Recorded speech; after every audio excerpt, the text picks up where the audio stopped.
In today's junk journal with me, I'm going to be doing day 17 of the Junk Journal January challenge. Today's prompt is whimsical. Hey, it's Meg. Welcome back to my channel.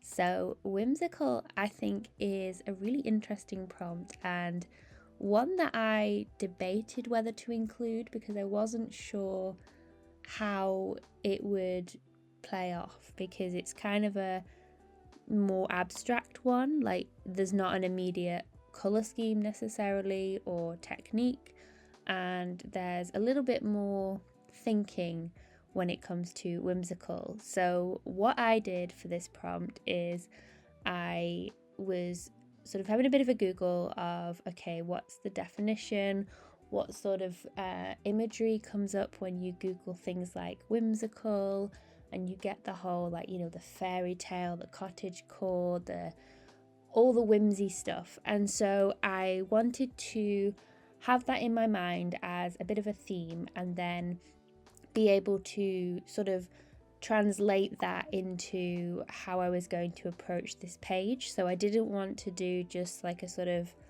really obvious interpretation of it. I wanted it to inform the way I was working, I suppose. And this page I did much more of an art journaly page, I would say, because I cracked out the paint, as you'll see, for this one, because I really wanted to subdue some of that text on the right hand side.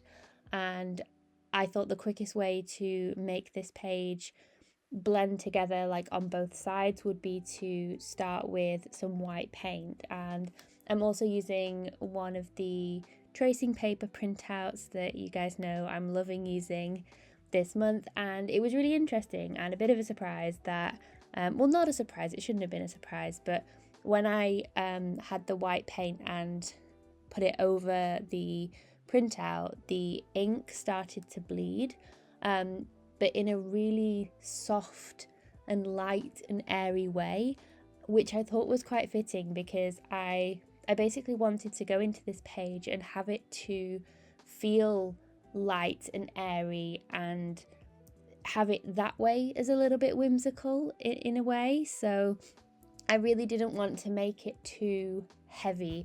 I really wanted it to feel light and have a lot of breathing room. So the main focus there is my image in the middle, and then I ended up sort of working a little bit around, but as you'll see, I didn't make any areas like really heavy or loads of detail. I kept it pretty sparse, but in a way that I think worked quite well with the negative space. So I'm just showing you here in real time how I'm adding the paint, and I'm sort of being careful now that I know that the ink was bleeding to make sure that I wasn't just completely smudging up the whole thing, but having it in sections going a little bit smudged was quite nice.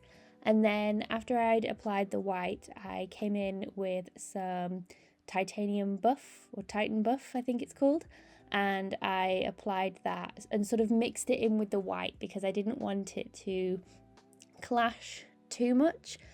So I wanted there to be a little bit of a sort of fade into it, and I really love this colour. It's sort of a substitute almost for when I use like coffee dye on a page, but this is a little bit lighter, and so I just thought that it was a really nice tone to use with this theme, and then also so that it didn't sort of contrast with the image that I've got already on there too much. And it actually, now that I'm looking at it, it kind of matches the tone of the page beneath on the left hand side, so it's kind of pulling on that, because obviously this page is shorter, the one on the left, so you can kind of see bits peeking through, and so that's actually quite nice that it has that cohesion between the different pages underneath as well, because I've been really enjoying working on pages that aren't just uniform, all the same size. I think that's quite fun when it comes to junk journaling, especially because the page on the left was just two separate pieces of paper that I put some tape on to bind them together, folded them in half, and then just said, yep, that's a page that I can use in the journal. So that's what I decided to do for that. And then once I'd added enough sort of colour around the outside, I then wanted to include some little bits of imagery around, dotted in different places, and I ended up using these PET tapes, and what I did was I cut out the flowers and then I went over them with the paint. So there was two things there. So it made them matte, and then it also pushed them back into the page, so it kind of helped them to not feel like they were sort of just floating around on the page. It really brought them into being part of the background, I suppose, and I quite liked that effect of the softness and the fact that you can still see them, you still know that they're there, but they're just a little bit more part of everything and not just stuck floating on the top. And of course I wanted to include some collage pieces as well, so I was just adding a little bit of music sheet here just for a little bit of interest. I couldn't help myself because I was really trying to not go heavy on the collage and just see, like, to challenge myself just to see what I could create without that. But then I still ended up including some of the collage papers. And just because I had my paint out, I was actually just sort of using the paint as a way to like glue down and attach the papers to the page, because I was adding it just underneath and on top, and it seemed to be sticking fairly well. So that's just a way of having a little bit more texture on the different papers. And then I'm using this faux washi strip here. I've been loving using these in my junk journal this month, so I just tore off a part of it here, and I'm just making sure that I don't have too many bits peeking out. And then I actually stapled it, because at first I was thinking maybe I could use that as a way to tuck something into that space there. Like I was thinking, oh, maybe I could tuck in like a postcard or something, but I didn't end up doing that, but I guess I still could add something if I wanted to. And I then came in with my Neo colours and had to just add a few little scribbles, and also it added a bit of colour with this sort of yellowy ochre kind of tone that I've got going on, so nothing too precise. And then I wanted to add some writing, so the page that I did earlier on in the challenge with the envelope and the creativity is courage, I absolutely loved the way I did that writing, so I decided to try it out again here. And I think it's the mix of the handwriting and the colour scheme that I think works really well. It's like a nice bold effect against all of the neutrals that I've got going on, so it really does pop against everything else.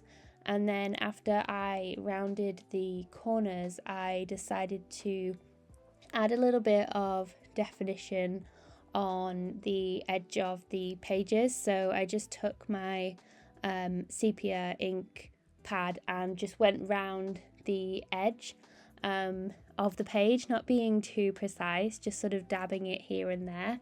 And I just felt like that helped to finish off the page slightly. And in places I did sort of smudge it just for a bit more of a grungy effect. I wasn't trying to be too neat with this.